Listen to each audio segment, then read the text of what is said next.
Never ever forget to hydrate. Right. Yeah, I was recording. Right, so today's video is about the book Show Your Work. I hope this is the right way around. I imagine it would be, because it's a camera. Yeah.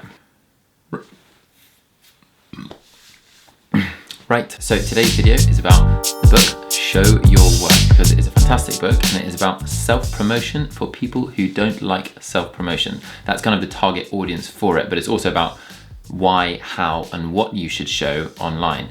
And I've taken a lot from this book and brought it into my YouTube channel, my email newsletter. A definition of work could be basically anything. For me, it's now the email newsletter and making videos, but I read this book earlier in the year, and when I read it then, I sort of thought, what is my work? What do I actually, what work can I show other than my actual job? I realized that I actually had lots of things to show, like the things that I thought about, and the books that I read and the podcasts I listened to, all of the inspirations that came my way.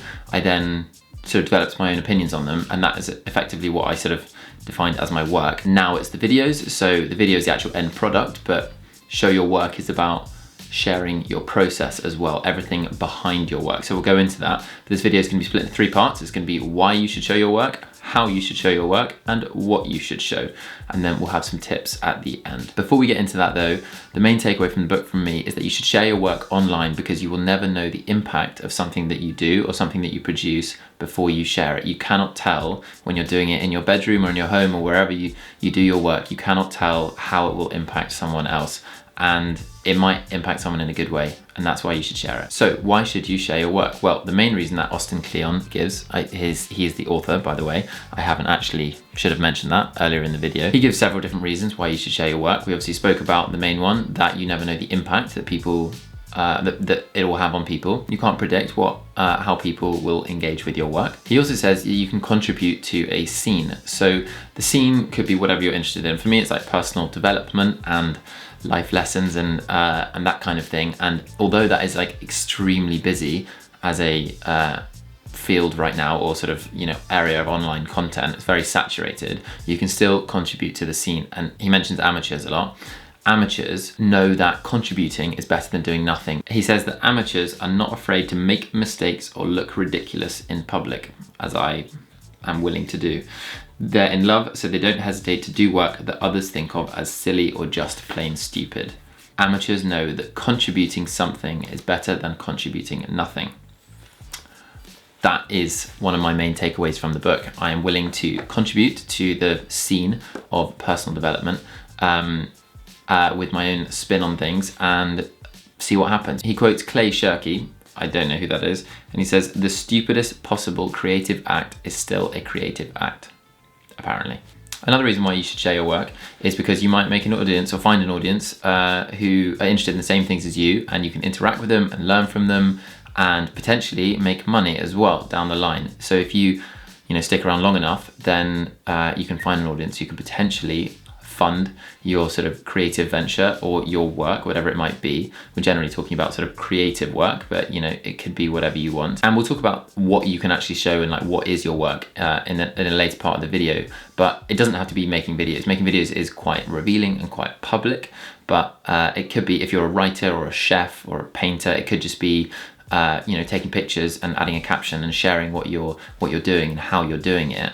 And that isn't a massive step, and doing that allows you to create a little audience who are interested in the same things as you. Another reason why Austin thinks you should share your work is because 90% of what you make is crap, which is really reassuring, because I'm pretty certain that 100% of what I make is crap. He says that we're not very good at knowing which parts of our work are crap or not, and so we should put as much of it out there online as possible, because that way you can let the audience decide, and they're a much better judge of your work than you, because ultimately art is supposed to be interpreted and viewed and enjoyed, so it's up to them what they it's up to the audience what they determine to be good. So you should share as much of it as possible, because you might miss something that you thought was terrible but actually turns out to be something that the audience really enjoy. So how should you share your work? This is the main point of the video, is sharing things online. So you have to find the right platform for you.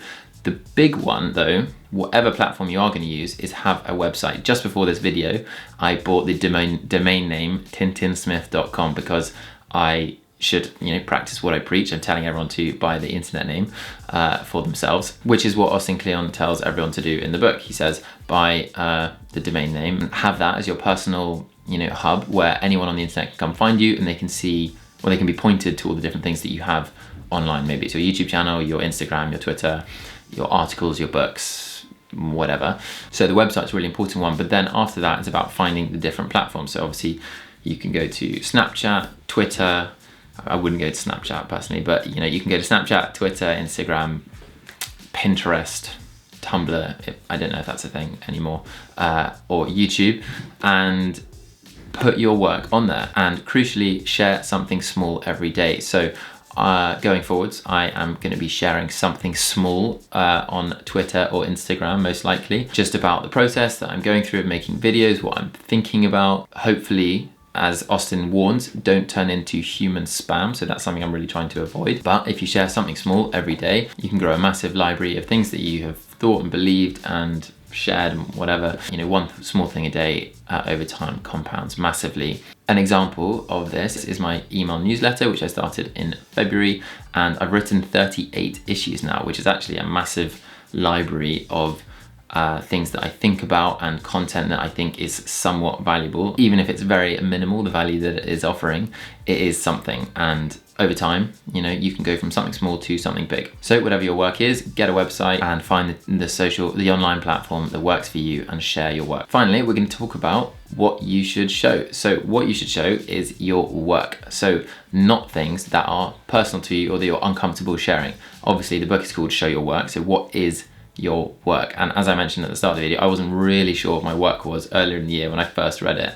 I thought, I don't really have any obvious creative work or anything that I can show in particular, but I mentioned in my last video the section on my phone that's called My Brain, where I take notes of ideas and thoughts that I have. And actually over time I'd created this massive body of work. There's all these things that I'm interested in and ideas that I was having, and I was actually yeah, I can probably turn some of this into I can write about it basically. And so I started doing that, and now I'm making these videos, and those have become my work, and I can show the behind the scenes of them and how I make them, and that is kind of more content itself.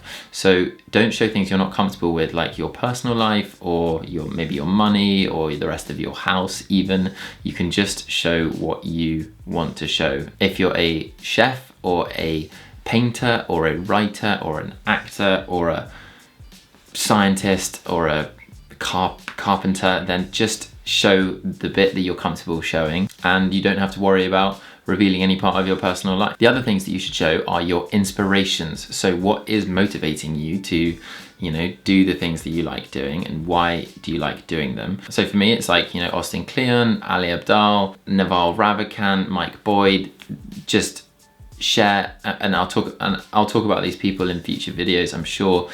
It's about sharing, your inspirations, because actually that is kind of reveals more of yourself, and people are often more interested in the person producing the content. Can be more interested in the person producing the content than the actual end product itself. To some people, it might be more interesting to learn about me, for example, on this YouTube channel as a person, like what motivates me, why am I doing this, as opposed to watching the video itself and the actual end product that I'm producing. Austin talks a lot about telling good stories, and I think that is what people get invested in. So try and tell a story with your work. Maybe it's, if you're really interested in exercise and you're a fitness coach, tell a story about why you're a fitness coach and why you have come to that point, and why and who you look up to and who you want to be like, because actually that tells people about you, and that is interesting. For me, a story that I'm thinking about telling, or think about whilst making YouTube videos, is the story of me learning to make YouTube videos. And people get invested because they're like, well, I wonder how he's going to get on. I wonder how how many subscribers or views he'll get, and whether the videos will be any good. And that's kind of a story that people can get invested in. I've seen it, because I get invested in those stories online. I follow people just to see what happens to them. They're doing something risky. It's where are they going to get to?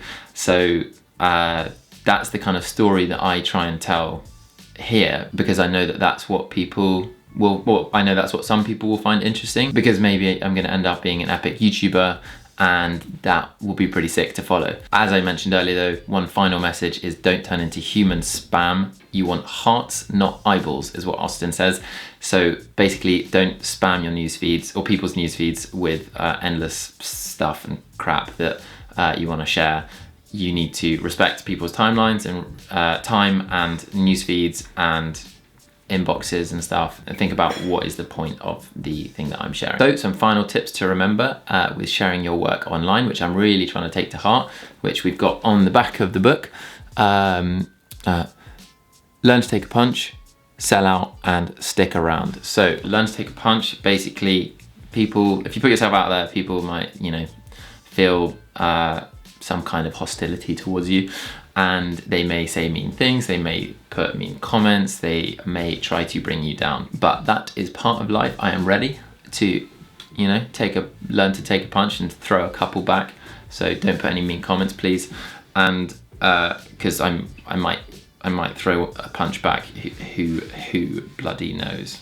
Then selling out. So the point is basically don't, you know, it's not just selling out and do anything you can to make money. The point is don't be afraid to make money from your creative venture. We often think that artists shouldn't make money because it's somehow a corruption of their art, but actually, you know, money is necessary. And he says that the Renaissance, even the Renaissance needed to be funded. You know, the point, because, you know, I know about the Renaissance and all that. The point is that it takes money to make art. So, you know, just separate the two in your mind and just share your work, but don't be afraid to make money out of it as well. The final point, arguably the most important point of them all, is just to keep going. Keep sharing your work, keep producing content, keep working, and eventually you'll find your audience, and that way you can interact with them and have fun and make more out of your hobbies, basically. And that's what I'm trying to do. One of my biggest hobbies is to read about the human condition and to learn about people and to learn about why we do the things we do and to become a better person myself and to be happy and healthy and more productive. I'm now making videos about the things that I enjoy, and if I keep going, eventually I might be able to make some money out of it, and I'm monetizing my hobbies, and it's actually a really fun thing to do, a really interesting journey as well. I'm learning so much. So whatever happens, I really try and keep at heart, stick around. So thank you for watching. I appreciate you making it this far in the video. If you enjoyed the video, please click the like and subscribe button. It does really help with the YouTube algorithm, which seems to hate me. And if you enjoyed this video, you might enjoy my last video about my weekly Sunday night review, which is how I stay on top of my life, basically. So check that one out if you want to, and thanks for watching. I'll see you in the next one.